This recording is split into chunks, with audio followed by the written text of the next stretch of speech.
এখন আমরা easy physics বই থেকে নওগাঁ জিলা স্কুলের প্রশ্নের সমাধান করাবো। তোমরা এখনো যারা আমাদের ইজি ফিজিক্স বইটি সংগ্রহ করোনি দ্রুত সংগ্রহ করে ফেলো। চলো আমরা নওগাঁ জিলা স্কুলের সমাধানে চলে যাই। এখানে একটা উদ্দীপক দেওয়া আছে, বলেছে 60 গ্রাম ভরের একটি বস্তু 30 মিটার উঁচু থেকে মুক্তভাবে ফেলে দেওয়া হলো। প্রথম কোশ্চেন বলছে নিউটনের দ্বিতীয় সূত্রটি ব্যাখ্যা করো। আমরা জানি নিউটনের 3টা সূত্র রয়েছে, তার মধ্যে সেকেন্ড লটা হচ্ছে যে ভরবেগের পরিবর্তনের হার, কোনো বস্তুর ভরবেগের পরিবর্তনের হার তার উপর প্রযুক্ত বলের সমানুপাতিক, এবং বল যেদিকে ক্রিয়া করা হবে ভরবেগ পরিবর্তন সেদিকেই ঘটবে। এটা second law, F equals to M A আমরা পড়েছি তৃতীয় অধ্যায়ে। কোনো বস্তুর ভরবেগ পরিবর্তনের হার তার উপযুক্ত বলের সমানুপাতিক, এবং বল যেদিকে ক্রিয়া করে ভরবেগ পরিবর্তন সেদিকেই ঘটে। সেকেন্ড কোশ্চেন বলছে বালির উপর হাঁটতে অসুবিধা হয় কেন। আমরা জানি আমরা যে হাঁটি এটা টোটালি ডিপেন্ডস করে হচ্ছে ঘর্ষণের উপর। ঘর্ষণ যত ভালো হবে হাঁটতে সেখানে অত সুবিধা হবে। তো আমরা যখন হাঁটি তখন দেখো শক্ত মাটিতে যখন আমরা হাঁটি, আমরা যখন পা দিই তখন কিন্তু তার বিরুদ্ধে ঘর্ষণ বল খুব ভালো কাজ করে। দ্যাটস ওয়াই মানে আমরা যে বল প্রয়োগ করি মাটি কিন্তু আমাদের সেই সেম বল প্রয়োগ করে। একটা পার্ট আছে এখানে, আর একটা হচ্ছে ঘর্ষণ বল, দুইটা কাহিনী কারণে এই জন্য আমরা সহজে এখানে হাঁটতে পারি। নিউটন থার্ড ল যেটা ছিল, প্রত্যেকটা বস্তুতেই তুমি যে কোনো প্রত্যেক ক্রিয়ারই একটা সমান বিপরীত প্রতিক্রিয়া রয়েছে। তাহলে এখন আমরা তো মাটিতে আমরা যে হাঁটতেছি, আমরা যে বলটা দিচ্ছি সে কিন্তু আমাকে সেম বল বিপরীত দিকে প্রোভাইড করতেছে। তাহলে যখন বালুতে আমরা হাঁটি তো সেম বল সে দিচ্ছে না, কারণ বালুতে হাঁটার সময় কিন্তু আমার পা তলিয়ে যায়, সেখানে তলিয়ে যাওয়ার কারণে ওই থার্ড লয়ের যে ইকুয়েশনটা সেখানে ফুলফিল হয় না, ওই সেম বল প্রয়োগ করতে পারে না, এবং সেখানে ঘর্ষণ বলও কম। দ্যাটস ওয়াই কিন্তু আমরা হাঁটতে অসুবিধা হয়। তাহলে দুইটা পয়েন্ট উল্লেখ করবো আমরা খর ব্যাখ্যাতে, একটা হচ্ছে থার্ড ল, একটা হচ্ছে ঘর্ষণ বল। ওকে, সো এখন দেখো খেয়াল করো, এখানে কিছু দেখি কি বলছে, যে বালিতে ঘর্ষণ বল ও প্রতিক্রিয়া বল কম থাকায় বালির উপর হাঁটতে অসুবিধা হয়। দেখছো ঘর্ষণ বল একটা কি বলতো, থার্ড ল। হাঁটার সময় রাস্তা ও পায়ের তলার মধ্যে যে ঘর্ষণ বল এবং প্রতিক্রিয়া বল তৈরি হয় তার জন্য আমরা চলতে পারি। বালির উপর হাঁটার সময় যখন বালিতে বল প্রয়োগ করা হয় তখন বালি সরে যায়, তাই প্রয়োজনীয় পরিমাণ প্রতিক্রিয়া বল পাওয়া সম্ভব হয় না। এছাড়াও বালিতে ঘর্ষণ বল কম থাকে, তাই বালির উপর হাঁটতে অসুবিধা হয়। অর্থাৎ তুমি দুইটা পয়েন্ট নিয়ে কিন্তু এক্সপ্রেশন করবো। একটা হচ্ছে তোমার নিউটনের থার্ড ল, যেটা ছিল প্রতিক্রিয়ার সমান প্রতিক্রিয়া রয়েছে, যেটা বালুর মধ্যে হচ্ছে না ঠিকভাবে, বালু সরে যাওয়ার কারণে প্রতিক্রিয়া বলটা ক্লিয়ারলি হচ্ছে না। আরেকটা হচ্ছে বালুতে ঘর্ষণ বল কম। এই দুটা পয়েন্ট নিয়ে তুমি ব্যাখ্যা করলে ইনশাল্লাহ 2 মার্ক পেয়ে যাবা। এবার আসো গ নাম্বারে কি বলেছে, যে 2 সেকেন্ড পর বিভব শক্তি অধিশক্তি সময় নির্ণয় করো। তো 30 মিটার উপর থেকে পড়ছে, তো 30 মিটার উপর থেকে পড়ার সময় দেখো 30 মিটার থেকে পড়ছে এটা বস্তু, ভর কত দেওয়া আছে 600 গ্রাম, তাহলে 0.6 কেজি। সো এখন 2 সেকেন্ড পর বস্তুটা কই আসবে দেখি, h equals to ut plus half gt square. কেন ভাই এটা ইউজ করলেন, কারণ 2 সেকেন্ড পর কই আসবে আমি দেখবো।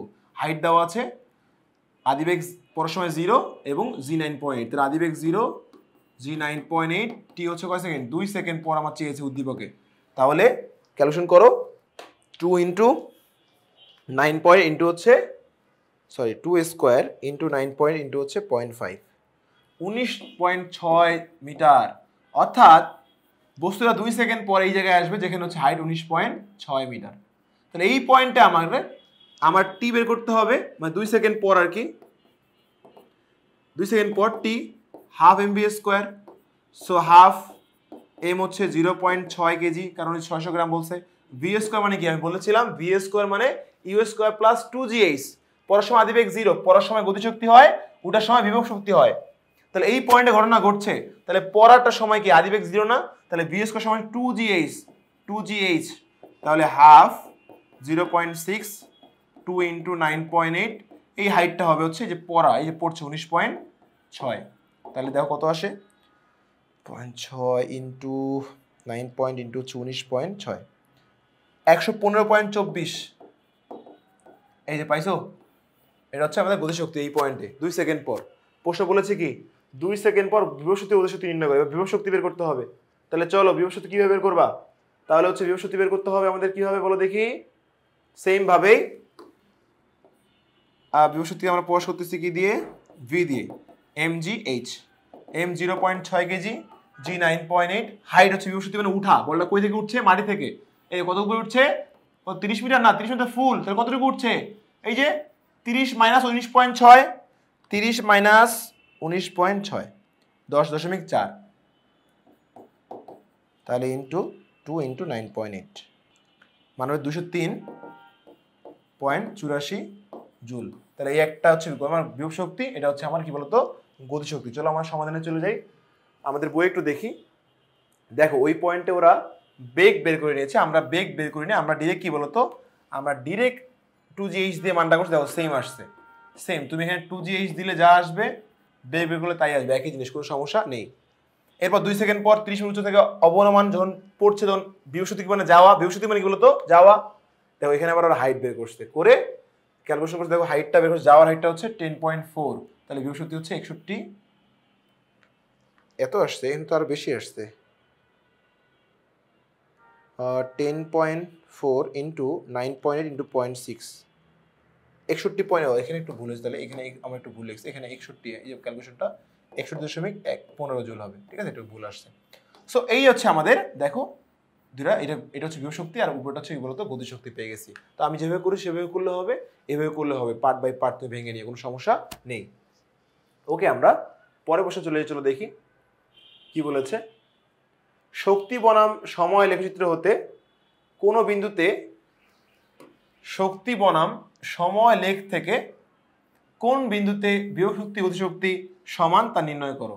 তাহলে সময় বের করতে হবে, এবং আমাদের পড়ার মুহূর্তে সময় আর কি, পড়ার মুহূর্তে যে সময়টা, সময় বের করে আমাদের কি বলতো কোথায় বিভব শক্তি গতিশক্তি সমান এটা বের করতে হবে। তাহলে আগে আমরা বের করে নিই কোথায় বিভব শক্তি গতিশক্তি সমান, এটা বের করে নিই চলো।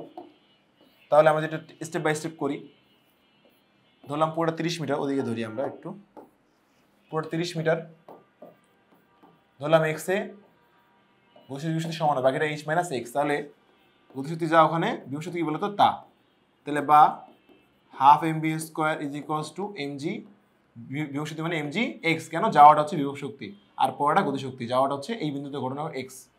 তাহলে বা হাফ এম ভি স্কোয়ার মানে 2gh, বাট পড়াটা এইচ মাইনাস এক্স, কেন এই যে এই পর্যন্ত পড়ছে, তাহলে পড়াটা এইচ মাইনাস এক্স, যাওয়াটা হচ্ছে এক্স। ওকে, তাহলে mg এক্স, তাহলে 2 কাটা এম কেটে দিলাম, জি কেটে দিলাম, থাকতে হচ্ছে মাইনাস এক্স হবে প্লাস এক্স হয়ে যাবে, তাহলে 2x ইকুয়ালস টু এইচ, তাহলে বা x equals to H by 2, তাহলে এইচ কত ছিল 30 ভাগ হচ্ছে 2, 15 মিটার।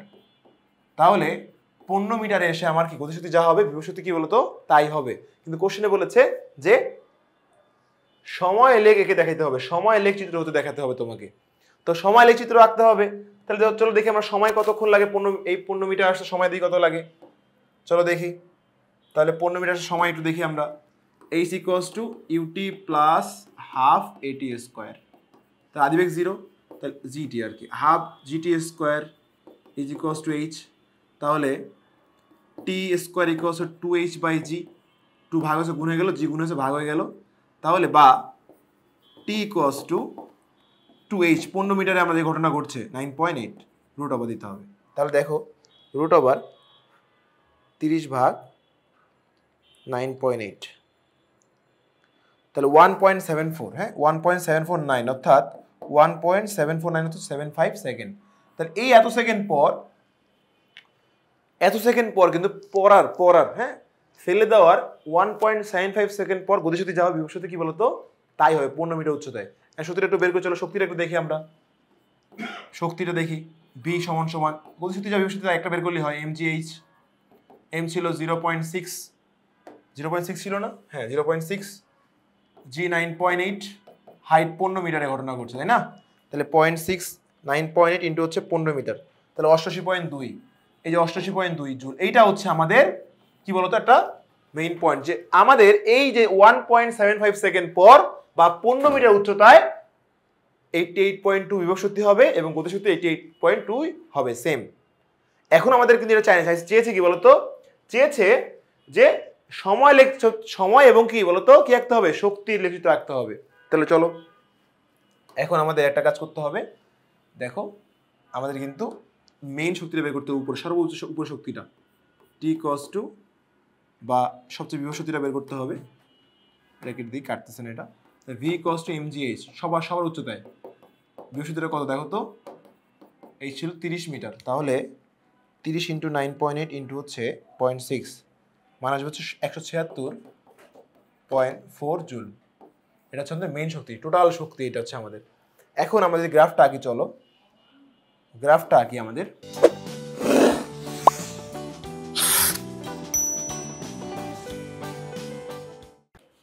তো যদি আমরা একটা গ্রাফ আঁকি কল্পনা করি, এটা হচ্ছে আমাদের টাইম, এটা হচ্ছে আমাদের শক্তি এনার্জি। ওকে, তো এটা ধরলাম আমার 0, এটা ধরলাম আমার হচ্ছে 88.2, কারণ যেখানে সমান হয়েছে এর সর্বোচ্চ ধরলাম 100 কত বলো তো 76.4। সো আমাদের দেখো আমরা সময় ধরলাম 1 সেকেন্ড, তারপরে এটা ধরলাম হচ্ছে 2 সেকেন্ড, এটা ধরলাম 3 সেকেন্ড। আমার কিন্তু দেখছি 1.75 সেকেন্ড পর, আমরা কিন্তু ম্যাথ করে দেখেছি 1.75 সেকেন্ড পর কিন্তু দুটো সমান হয়েছে। তাহলে এখানে একটা সময় দিব 1.75, ছোট করে লিখবো, ছোট করে দিব এটা আর কি। তাহলে এটা পয়েন্ট দিব হচ্ছে আমার এই জায়গাটায়, কারণ এই জায়গায় 1.75 সেকেন্ড পর কিন্তু 88.2 গতিশক্তি যা হয়েছে বিভব তাই হচ্ছে। তাহলে এইটা একটা দেখো শক্তি যাচ্ছে এখানে এই বরাবর, একটা শক্তি যাবে আর কি এই বরাবর, হ্যাঁ আস্তে আস্তে বাড়বে। আর এখানে এই পয়েন্টে একটা শক্তি আসবে আস্তে আস্তে, যেটা কমতে কমতে 0-তে আসবে আর কি, যেটা বাঁকা হয়ে গেছে 0-তে আসবে। কেন? কারণ এটা হচ্ছে আমরা ধরলাম, এটা ধরলাম হচ্ছে গতিশক্তি আস্তে আস্তে বাড়তেছে, যত সময় যাবে গতিশক্তি বাড়বে। আর সবার উপরে কি বিভব শক্তি কি বলতো সর্বোচ্চ। দেখো বিভব শক্তি কিন্তু খেয়াল করে দেখো 0 সেকেন্ডে সর্বোচ্চ, কারণ সবার উপরে বিভব শক্তি কত বলতো পড়ার সময় সর্বোচ্চ বিভব শক্তি কাউন্ট হয়, একটা বস্তু পড়ার সময় সর্বোচ্চ বিভব শক্তি কাউন্ট হয়। এই যখন দেখো এই যে বিভব শক্তি যখন 30 মিটারে ছিল সর্বোচ্চ, দেখো সর্বোচ্চ 0 সেকেন্ডে সর্বোচ্চ, কারণ 30 মিনিট থেকে পড়া শুরু করছে সেই সময় সর্বোচ্চ। তাহলে আস্তে আস্তে কমতে কমতে কমতে কমতে 0-তে আসবে। আর এটা বাড়তে বাড়তে বাড়তে কি বলতো ওই শক্তিটা গ্রহণ করবে, যে বিভব শক্তি যা ছিল গতিশক্তি তা হবে। তাহলে এই পয়েন্টে আমরা ঘটনা বের করলাম, এই পয়েন্টটাই দেখাইতে বলছে। তো আমাদের বইয়ে দেখো কিভাবে করা আছে, বইয়ে একটু ইউনিকভাবে হয়তো বা করা আছে, আমি তোমাদের সহজভাবে করে দিলাম। দেখো বইয়ে এখানে এরা টি সময় পর বস্তুটির বেগ কত হবে, ধরলাম যে টি সময় পর সমান হবে, আমরা তো হাইট বের করে সমান করছি, এরা টি সময় ধরে করছে। তো টি সময় পর বেগটা বের করে নিচ্ছে v equals to u plus g t. তাহলে ভি ইকুয়ালস টু আদিবেগ পড়ার সময় কি, আদিবেগ পড়ার সময় 0 হলে ভি ইকুয়ালস টু জিটি হয়ে যাবে বেগ।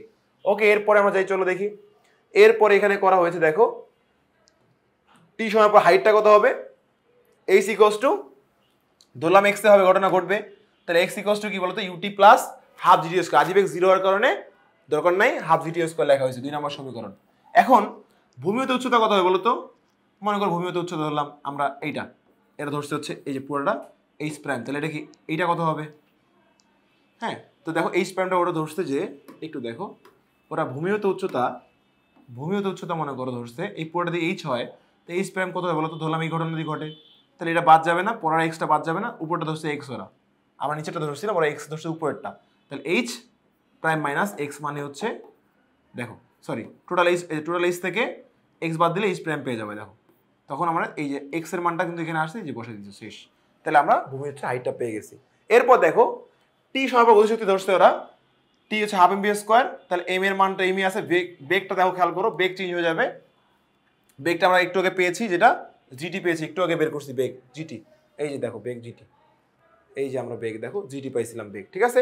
ওই বেগটা এখানে কাউন্ট করে ওরা একটা দেখো মান পেয়েছে জিটি, মানটা ক্যালকুলেশন করে দেখো আমাদের 9.8 টি রেখেছে, সমীকরণ একটা পেয়েছে 28.812 টি স্কোয়ার। এবার ওই টি সেকেন্ড সময় বিভব শক্তি বের করতে ওরা, বিভব শক্তি কি এই যে এমজিএইচ, এইচটা কি হবে বলতো, হাইটটা কি হবে, এইচটা কিন্তু চেঞ্জ হয়ে যাবে এখানে, H minus half GT square, এই যে সমীকরণে যাও, এই যে দেখো এই যে সমীকরণ এইচ ভূমি থেকে উচ্চতা, তাহলে H minus half GT square ভূমি থেকে উচ্চতা, তাহলে দেখো এখানে এই যে সেমভাবে হাফ জিটি স্কোয়ার করেছে।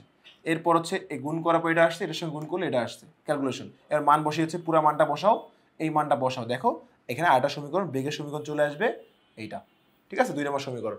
এখন বলছে টি এবং ভি সমান হবে, তাহলে গতিশক্তি যা বিভব শক্তি কি বলতো তা, দুটো ইকুয়েশন আমরা সমান করলাম, দুটো ইকুয়েশন আমরা সমান করে দিলাম, এক নম্বর যেটা পাইছি, তাহলে টি এর মান চলে আসছে 1.75, তাহলে অর্থাৎ 1.75 সেকেন্ড পর, যেটা আমরা কিন্তু দেখো যেটা আমরা কিন্তু ইজিলি বের করে ফেলছিলাম, দেখো আমরা কিন্তু ইজিলি যেটা বের করে ফেলছিলাম, একটু দেখো এই দেখো আমরা এক্স ধরে কাজ করছি, করে এই যে 1 সেকেন্ড পর আমরা কিন্তু বের করে ফেলছি, আগেই আমরা নরমালি বের করে ফেলছি, তোমরা এইভাবে করলেও হবে বা এখানে যেভাবে করছে সেভাবে করলেও কোনো সমস্যা নেই। এবার আসো আমরা একটু যাই, এরপর দেখো এই যে এত সেকেন্ড পর সমান হবে, এরপর এরা কি করলো দেখো, তাহলে টি এর মানের জন্য বিভিন্ন মানের জন্য গতিশক্তি টি, বিভব শক্তি ভি মানের ছক আঁকলো ওরা। তাহলে যখন 0 সেকেন্ড ছিল গতিশক্তি 0, কারণ সর্বোচ্চ গতিশক্তি কত 0 হয় এবং বিভব শক্তি সর্বোচ্চ হয়, যেটা আমি বের করে দেখিয়েছি। এবং 1 সেকেন্ড পর একটা হিসাব করছে ওরা, তোমাদের 1 সেকেন্ড পর দরকার নাই, তোমরা এই যে এইটা সেকেন্ড করলেও, এই যে 1.5 সেকেন্ড পর না 1.75 সেকেন্ড পর করলেই এখানে সারাতে হবে, কোনো সমস্যা নেই। এবং লাস্ট সেকেন্ডটাও তোমার করা উচিত, কারণ প্রথম এবং শেষ সেকেন্ডটা বের করতে হবে।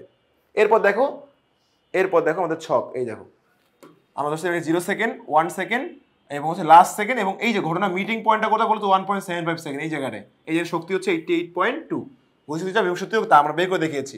এরপর দেখো গতিশক্তি আস্তে আস্তে বাড়তেছে আর বিভব শক্তি আস্তে আস্তে কি বলতো কমছে। এই বিভব শক্তিটা এটা হচ্ছে গতিশক্তি। আমরা যেভাবে এঁকেছি তুমি এভাবে দেখো, এখানে আমরা পয়েন্ট দেখো, আমরা প্রথমে পুরো উচ্চতা থেকে কোথায় ঘটনা ঘটবে, গতিশক্তি বিভব শক্তি কোথায় সমান হবে এটাকে বের করে নিয়েছি আমি, 15 মিটারে হবে।